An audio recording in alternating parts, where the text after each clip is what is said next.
朝香さんはどこ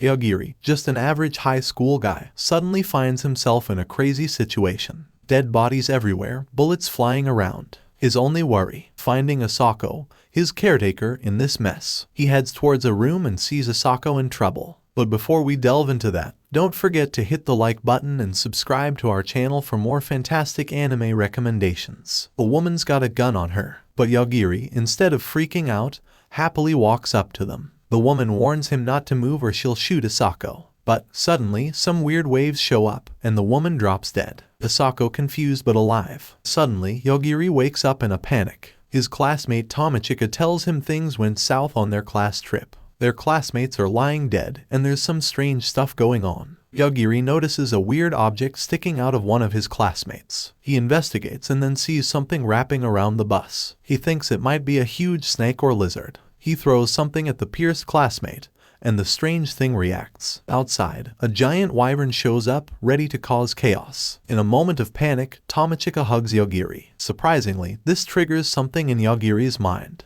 He says one word, die. Miraculously, the wyvern collapses, and Yogiri tells Tomochika they're safe. Despite the chaos, Yogiri stays cool. He pulls out what looks like a game console, revealing a crazy power, the ability to change reality. Tomochika, still confused, asks him to explain what's going on. Tomochika explains how their bus trip turned into a nightmare after passing through a tunnel. Sion, a girl claiming to be a sage's granddaughter, showed up. She had crazy powers, easily taking out anyone who challenged her. Sion's on a mission to find new sage candidates. Sion introduces something called the gift and gives the students a mission. Those with a glowing logo on their screens are chosen. Tomochika isn't one of them. Sion says tough luck for those who aren't chosen. If none become sages, they're all going to be used as magical energy livestock. Their first mission, escape from a dragon, which sounds pretty unbelievable to Tomochika. As the group tries to wrap their heads around this crazy situation, one guy, Yazaki, tries to be a leader. Yazaki, a self-appointed leader, urges everyone to clear the mission by working together. To understand each other's strengths and weaknesses, they decide to share their stats. Each person writes down their name and abilities on pieces of paper. However, Tomochika notices that 4 students, including Yogiri who's sleeping, didn't glow. While others complain about Yogiri's carefree attitude,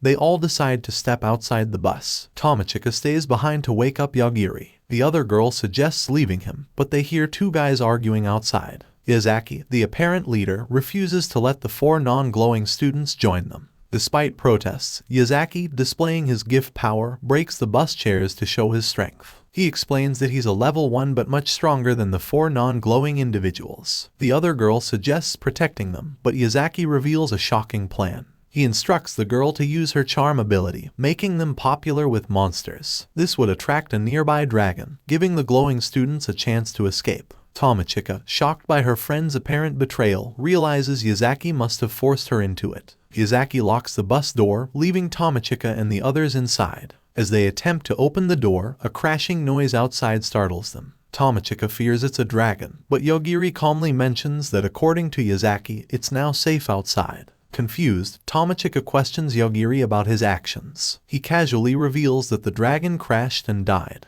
Although Tomochika acknowledges it as a life, they decide to exit through the window. Outside, Yogiri assesses their options: hills, city, or forest. Tomochika notices something flying in the sky. Tomochika notices 3 classmates. Yogiri, impressed by her sharp eyesight, casually proposes removing them. Tomochika disagrees, and Yogiri argues they could pose a threat. The classmates approach, puzzled by the dead dragon. One of them realizes Tomochika is alive and expresses disappointment, revealing plans to turn her into a zombie for some wild fun. Tomochika realizes these guys aren't seeking friendship when one of them nearly hits her with a fireball. They discuss their magic skills, revealing one is a healer, another a hero, and the last a necromancer. The guy with the fireball wants Tomochika to join him, but it's not for anything good. They confess they just want to have fun with her. Tomochika realizes they're after, well, her body. Yogiri, another guy present, finds it bold that she speaks up about it. The necromancer guy senses that Tomochika and Yogiri are too close. Yogiri, undisturbed, goes as far as telling the fireball guy to die. Surprisingly, the guy actually drops to the ground. Yogiri has this power to make people die just by thinking it. Yogiri ensures the others stay still,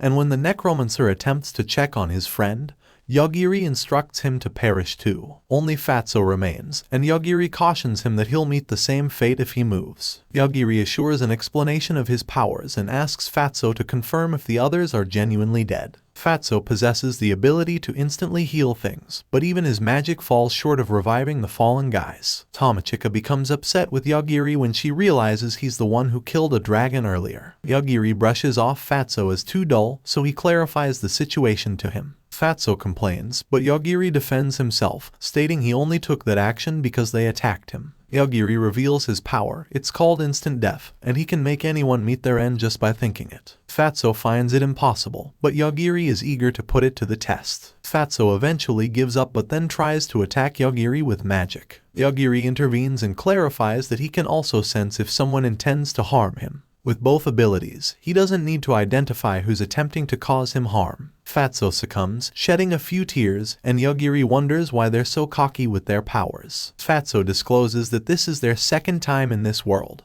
They conquered the demon world and returned home. Nevertheless, upon their return, only a few hours had passed. Yogiri is thinking about whether to kill Fatso, but Fatso asks Tomochika for help. Tomochika explains that Yogiri saved her, so he should handle the situation. Fatso calls Tomochika cold, puts on a weird collar like a slave, and offers to be her servant if she activates it. The collar tightens on Fatso, and Tomochika wants to know how to stop being his master. Fatso says she can transfer the control to someone else. Yogiri decides not to kill Fatso but tells him to go to a monster-filled forest and keep their secrets. Tomochika asks if it's okay, and Yogiri says it's better than Fatso betraying them. She wonders if Yogiri is worried she might betray him. Yogiri isn't bothered, saying it is what it is. Tomochika blushes, asks why he protected her, and Yogiri first says he doesn't know. Later, he admits it's because of her soft and juicy developed plot. She gets upset, saying guys are all the same. Meanwhile, Sion is relaxing in bed. Someone reports a mission with casualties, and Sion isn't bothered, going back to sleep.